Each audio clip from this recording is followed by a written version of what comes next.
Mac OS X is Unix-based. And, as you also know, Mac OS X is now the most popular Unix in the world. The most popular Unix in the world. And we've enhanced it for Panther.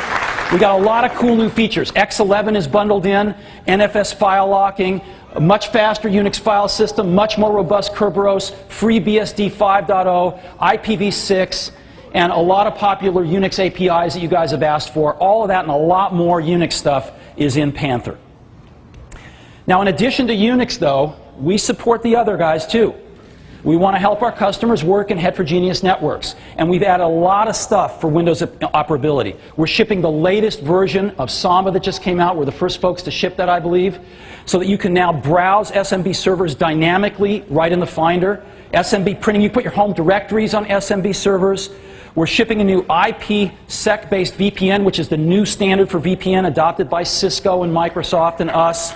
And a lot deeper Active Directory integration. So, a lot of stuff with Windows interoperability. Now let's get into some of the coolest stuff. Panther has a brand new Finder. Now, you might say, well, wait a minute. What was wrong with the old Finder? Well, the old Finder was computer-centric. When we really were honest with ourselves, we had to admit it. We did as best as we could, but we didn't quite get across the goal line. It was computer-centric. What do I mean by that? Well, this is column view in the old Finder, in the Jaguar Finder, and that's my stuff right there, right? That's my stuff. 4 levels down. How could I be the most important thing if I'm 4 levels down? And I need stuff at other levels, and it's just very confusing.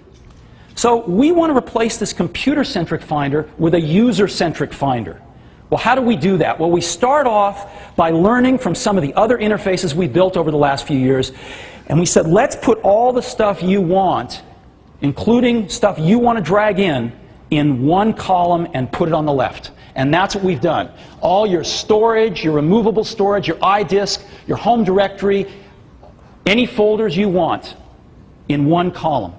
And let's put that on the left of a window. This might look a little bit like playlists in iTunes or photo albums in iPhoto. That's because it is. And you click on one of these things and boom, your stuff is right there. So here's my home, here's my applications, here's my documents. I can look at these things in column view, list view, or icon view and have my stuff right there. Boom. And I can drag any folders I want right into that left column. It's really, really simple. Now, we've done more. We've added fast searching. So you can now search for files really fast and find them. We've added a thing called the action button. We found a lot of our users never found some of the cool things they could do. Some of them didn't even find Get Info. And so we pulled all that stuff under a button that's contextually sensitive. You push it, it'll show you exactly what you can do with a document or folder that you have selected. We've added labels. We got a lot of requests for labels.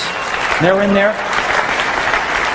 As I mentioned earlier, we have dynamic network browsing. So you can dynamically search for Unix servers, for Windows servers, for any servers right from the Finder. We've got new open and save panels that reflect this more user-centric point of view, much cleaner. And probably the best way is for me to show this to you now. So, the new Finder. Here we go. You see the left column right here? I can just click down it and see all my stuff. And I can go ahead and go into icon view again. Just bop around and see all of my stuff. Very easy. And I can shrink the window. There's a lot of fit and finish on this, so you'll notice the icons on the left shrink. Right? Just like this. Don't scroll till they have to. And I can drag stuff in. I can drag a folder I want anywhere in here if I want to. Just put it right there. And I click on that and I see its contents. If I'm tired of it, I just drag it out and it poofs. Okay. I can eject DVDs right from here with a rollover, right like this, so I don't even have to go to an eject button. And I can go on the network and see my servers right here and browse them dynamically. Now, let me go to my documents folder and, maybe, where's a... Boom, boom, boom. I can go pick the action menu, and again, I can label something right like this, and boom, that's all it does. All it takes to set a label. It's very, very simple. And I've got fast search. So I'm in my home directory now. I can search all my hard disks or just my home directory or window it down to whatever I want. I'm going to look for all the Xserve documents in my home directory just by typing Xserve. So the minute I start to type, pretty cool, huh? And I'll keep going. I'll refine that to type in RAID, and boom, there's my Xserve documents RAID. I can even type in extensions if I want to and find all those. I can find all the iMac documents, boom, or eMac documents, or PowerBook documents, boom. It's that fast. It's really, really cool. And so that's a brief overview of the new Finder, and I think you're going to like it a lot. It's user-centric. We've got fast searching. We've got the action button to pull together a lot of commands that people have never found. Labels, dynamic network browsing, and new open and save panels that reflect the new user-centric sensibility. So this is the new Finder, and I think it's going to serve us well. I think we finally got there on the Finder with something that's the best the world's ever seen. Next is iDisk. We've enhanced iDisk significantly for Panther. iDisk, as you know, is for our .Mac customers, the hundreds of thousands of people that have signed up for .Mac. And iDisk has been a place where you can manually upload files to the .Mac server and manually download them. Well, that's all changing in Panther, because in Panther, we're automatically syncing the files. And what that means is that stuff that's on your iDisk will automatically sync with our servers on .Mac in both directions. And it does it in the background. So what it really means is your iDisk becomes basically a local folder that syncs. You don't put stuff in your iDisk to send it up to .Mac. You leave it in your iDisk. You can leave a document in your iDisk, open it up, modify it, close it. And the minute you close it, it will sync back up to .Mac in the background automatically. So you can just leave stuff in your iDisk. And this is pretty cool. It's a great way to back stuff up. But in addition to that, it really shines when you have more than one computer. If I have 3 computers here, each with their own iDisk, I can leave a copy of the same document in the iDisk of each one, open up the document in one of those iDisks, change it and close it, and it'll automatically sync back through .Mac to the other 2. It's really nice. In addition to this, it really works when you have untethered portables.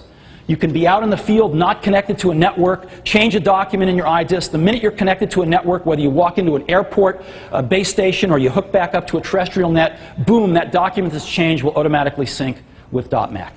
It's really nice, and that is the new iDisk in Panther. Next up, we have a new feature called Exposé.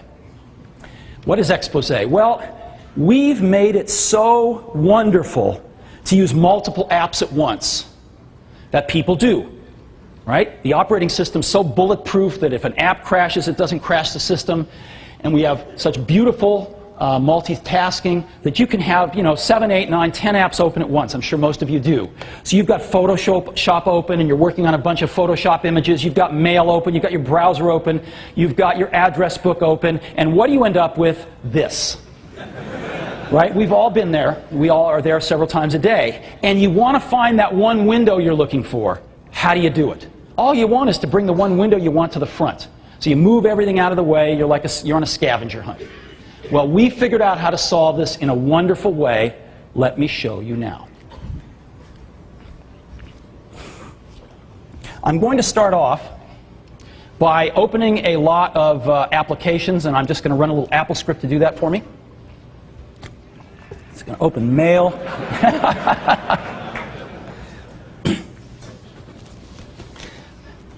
It's opening some Photoshop documents here. A few browser windows. All right. So I think that's probably about done. We've got a lot of stuff open here, and a lot of Photoshop windows, Photoshop palettes. How do I find something? Well, here's how we do it. You ready? Oh, just like this.